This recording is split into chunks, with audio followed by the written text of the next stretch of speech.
儿科医生救治的是人最脆弱的阶段，这个阶段也是最容易出现生命奇迹的阶段。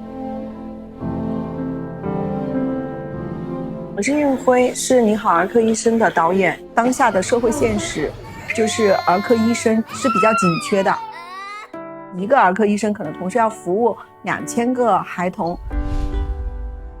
湖南省儿童专科医院，中南地区最大的一个儿童专科医院，它每年会有超过100万的患儿来到这里进行求助。儿科医生他面对的不仅是小朋友，还面对着六神无主的家长。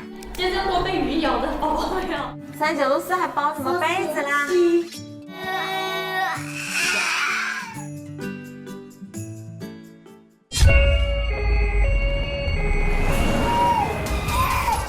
让一下，谢谢。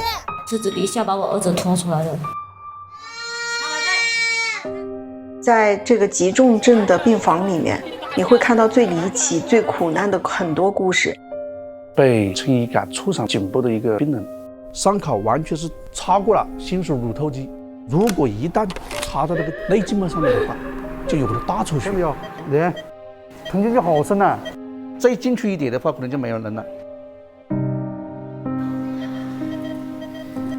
我对你们家长提出严厉的批评，如果是直着进去的话，那就不是你的崽子了。如果我只是去呈现生活本来的苦难的话，那并不是我想做的。我想让大家看见医生的努力，他的挣扎。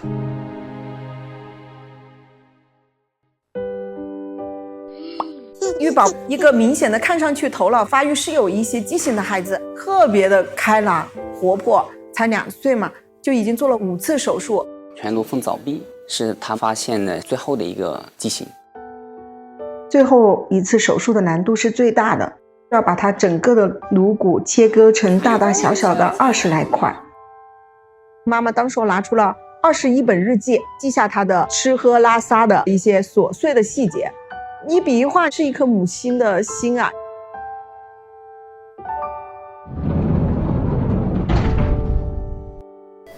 做了几个小时了？4个小时。所以呢，有过一些脑积水，我们也不觉得它轻的差在哪里，只要慢慢来的。我2岁8个月的小孩，我当1岁多的小孩带啊。因为有了这对父母，哪怕这个孩子他抓了一手命运最难的牌，他的人生仍然是遍洒着阳光。但是因为医学毕竟不是神学，它并不是无所不能的。在怀化有一个急性心肌炎的孩子，为了救他，医生在高铁站飞奔，结果这个孩子在半途就走了啊，按也按不回来了。来到这个世界一趟，他可能在离去的时候，他都不知道曾经有几个陌生人发疯一样的在那个高铁站奔跑，那一瞬间真的很打动我。对于医生来说，在这种时刻，他是很无能为力。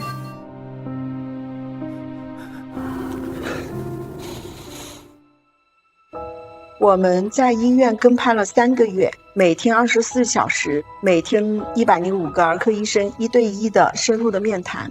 跟着我们拍摄的主角医生，就是上班下班当他的助理，去给他开门，去帮他叫号。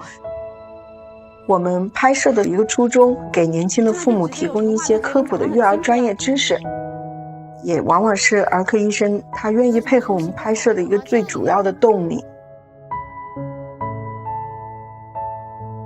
医生在疗愈别人病患，我们会忘记这身白色的衣服下面也是一个有血有肉的普通人。这个片子其实是想给这个行业更多的关注，因为他们守护的是我们自己的孩子，也是这个国家和社会的未来。